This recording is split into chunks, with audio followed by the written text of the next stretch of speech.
ओम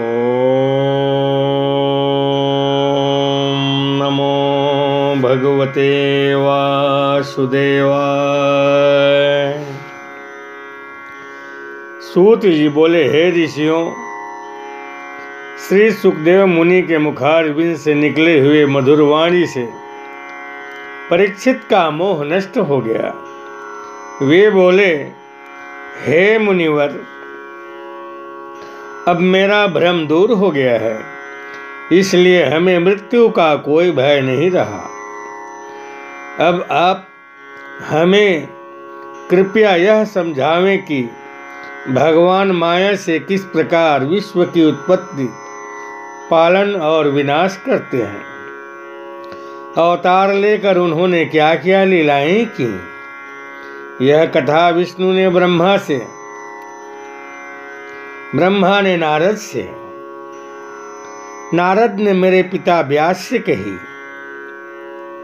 अब मैं इसे तुम्हें सुनाता हूं, ध्यान से सुनो। एक बार देवर्षि नारद जी ब्रह्मलोक को गए। वहां उन्होंने देखा कि ब्रह्मा जी पद्मासन में ध्यान मग्न हैं। नारद जी सोचने लगे, यह तो साक्षात परमेश्वर है, फिर किसका ध्यान कर रहे हैं।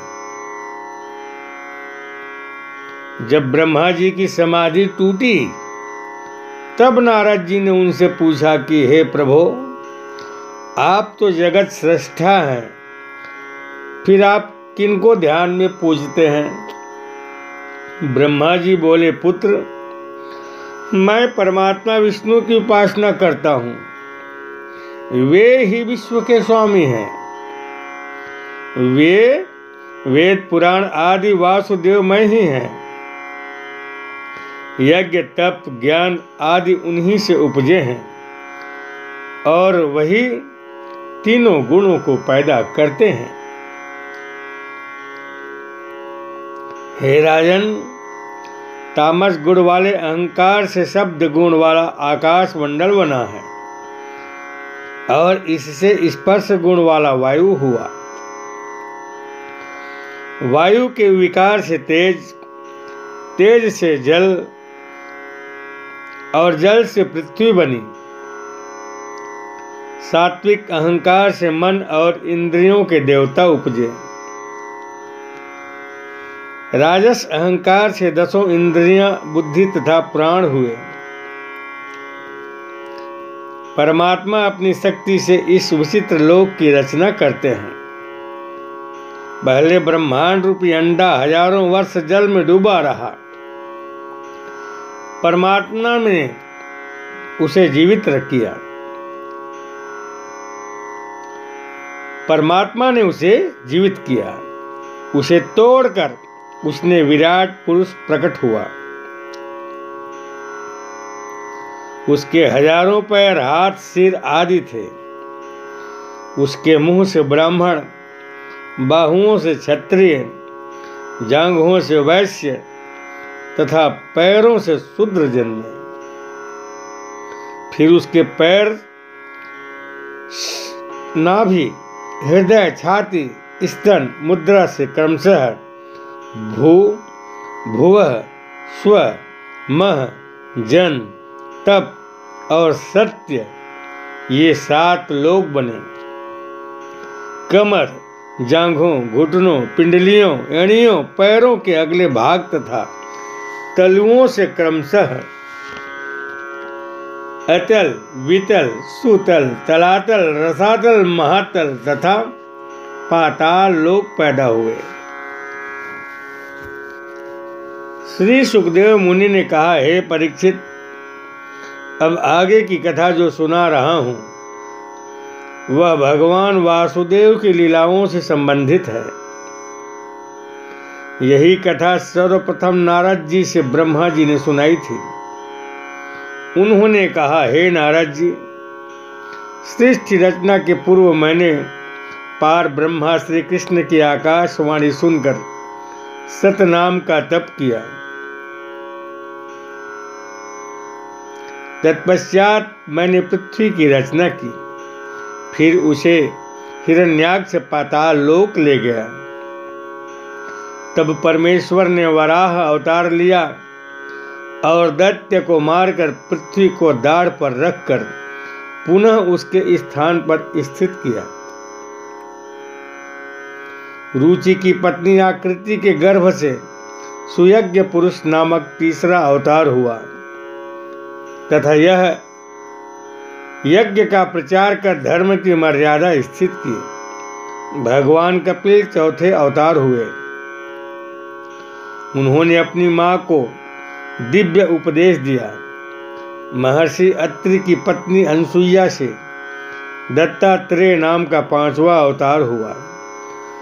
धर्म की पत्नी के गर्भ से भगवान नर नारायण नामक छठा अवतार हुआ, जिन्होंने अपनी तपस्या से कामाग्नि को भस्म किया। ध्रुव के कष्टों को दूर करने के लिए भगवान का नारायण नामक सातवां अवतार हुआ। वैन नामक राजा बहुत दुराचारी था, जिसे ऋषियों ने भस्म कर दिया। राजा के अभाव में प्रजा में अराजकता फैल गई। ब्राह्मणों ने वैन के मृत शरीर को मला, अतः भगवान ने उससे पृथु नामक आठवां अवतार लिया और पृथ्वी को दूहकर रत्न और औषधियां प्राप्त की। राजा नाभि की पत्नी सुदेवी के गर्भ से ऋषभ देव नामक नौवां अवतार हुआ, जो परम अवधूत थे। फिर उन्होंने यज्ञ किया। उस यज्ञ में हयग्रीव नामक 10वां अवतार हुआ। उनके नाक की वायु से वेदवाणी हुई। 11वां मत्स्य अवतार हुआ। समुद्र मंथन के समय पृथ्वी को धंसने से बचाने के लिए कूर्म 12वां अवतार हुआ। प्रहलाद की रक्षा के लिए 13वां अवतार नृसिंह हुआ, जिसने हिरण्यकशिपु का वध किया। एक बार एक सरोवर में एक गज का पैर ग्राह ने पकड़ लिया। उस ग्राह से रक्षा करने के लिए भगवान स्वयं आए और यह 14वां अवतार था। 15वां वामन अवतार हुआ। भगवान वामन रूप बनाकर बलि के पास पहुंचे। उन्होंने राजा बलि से 3 पग पृथ्वी मांगी और छल से संपूर्ण लोकों को नाप लिया तथा बलि को पाताल भेज दिया। बलि जब संकल्प ले रहे थे तो शुक्राचार्य के विघ्न डालने पर भगवान ने उनकी एक आंख फोड़ दी। यह 16वां हंसावतार था। 17वां मनवंतरा अवतार था। इस अवतार में भगवान ने दुष्ट राजाओं को दंड देकर धर्म को स्थिर किया। 18वां धन्वंतरी अवतार था।